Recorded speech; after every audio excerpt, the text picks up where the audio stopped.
Hello everyone, welcome back to Sujata's planet. आशा करती हूँ आप सभी बहुत अच्छे होंगे। आज मैं आपको घुमाने वाली हूँ श्री हटकेश्वर नाथ जी मंदिर, जो कि रायपुर में है। मंदिर के सामने ही और एक मंदिर है जहाँ पे शिव जी, पार्वती जी, माँ काली और भी बहुत सारे भगवान की मूर्तियाँ हैं। पहले हम वहाँ दर्शन कर लेंगे और फिर मेन मंदिर में जाएंगे। महादेव घाट पे स्थित ये शिव जी का मंदिर बहुत ही पौराणिक और प्रसिद्ध मंदिर है, क्योंकि इसकी कहानियाँ त्रेता युग से जुड़ी हुई है। इसलिए लोग यहाँ आने के लिए बहुत आकर्षित होते हैं।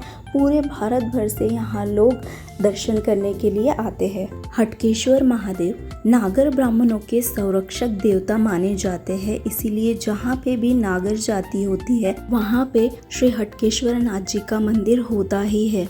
तो जैसे कि मैंने कहा कि इस मंदिर की कहानी त्रेता युग से जुड़ी हुई है। तो ऐसा माना जाता है कि जब भगवान श्री राम वनवास में थे, उसी समय की ये कहानी है।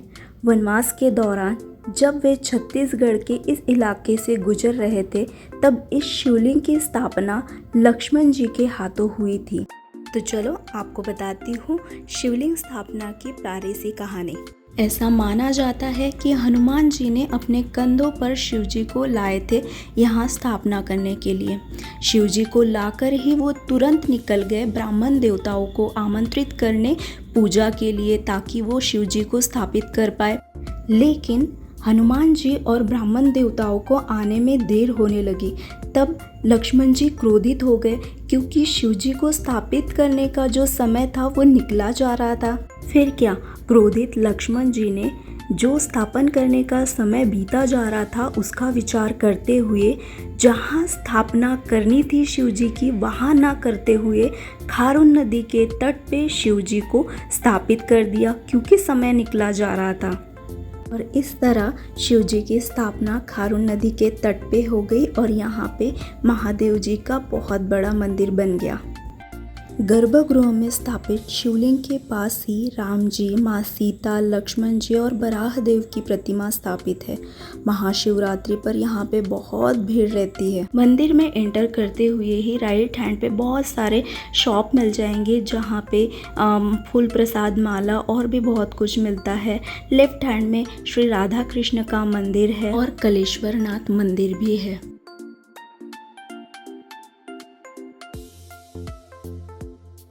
यहाँ पे और एक गेट है अंदर जाने के लिए, लेकिन यहाँ से अंदर मोबाइल अलाउड नहीं है, फ़ोटो खींचना अलाउड नहीं है, तो मैं आपको अंदर का नहीं दिखा पाऊँगी, उसके लिए क्षमा चाहती हूँ। शिव जी के मंदिर के सामने ही एक बहुत बड़ी मूर्ति है नंदी महाराज की।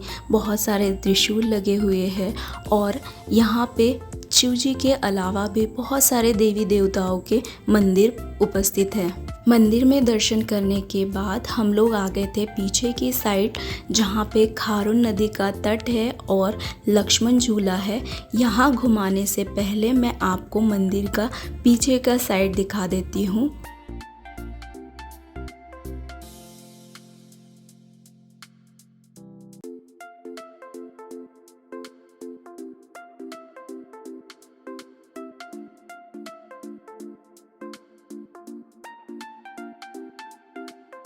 मंदिर परिसर में जितने भी देवी देवता हैं हम उनके दर्शन कर चुके थे, लेकिन पीछे में ये जो मंदिर था वहाँ दर्शन करने रह गए थे, तो हम लोग यहाँ आ गए दर्शन करने।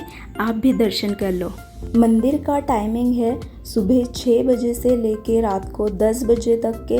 यहाँ पे किसी भी प्रकार की एंट्री फीस नहीं है, तो आप सुबह 6 से 10 बजे तक के कभी भी आके दर्शन कर सकते हो। तो हम लोग भी यहाँ से दर्शन करके निकल गए और अब हम लोग जाएंगे लक्ष्मण झूला देखने। पर्यटन को बढ़ावा देने के लिए राज्य सरकार ने यहाँ लक्ष्मण झूला बनाया है और गार्डन भी बनाया है। तो चलो लक्ष्मण झूला को देखते देखते हम लोग खारून नदी के इस तट से खारून नदी के दूसरी तरफ के तट पे चलते हैं।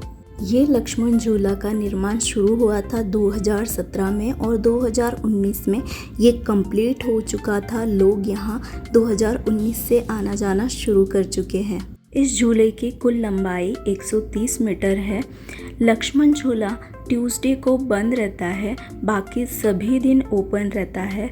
मॉर्निंग में इसका टाइम है 6 से 9 और इवनिंग में टाइम है 3 से 6। ये सिर्फ रायपुर का ही नहीं तो दुर्ग भिलाई का भी बहुत ही फेमस पर्यटन स्थल है।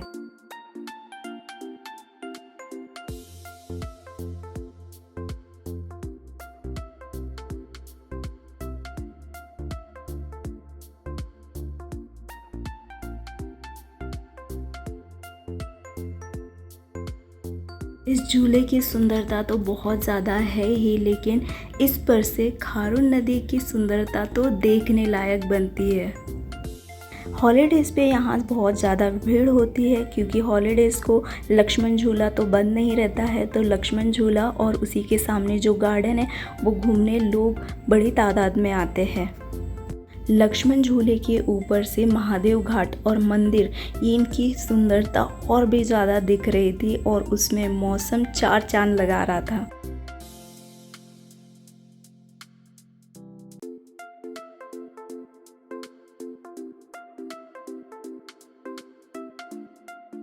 लक्ष्मण झूला पार करके हम लोग इस पार आ चुके हैं। यहाँ पे बैठने की बहुत सारी व्यवस्थाएं हैं, तो आप यहाँ पे आराम भी कर सकते हो।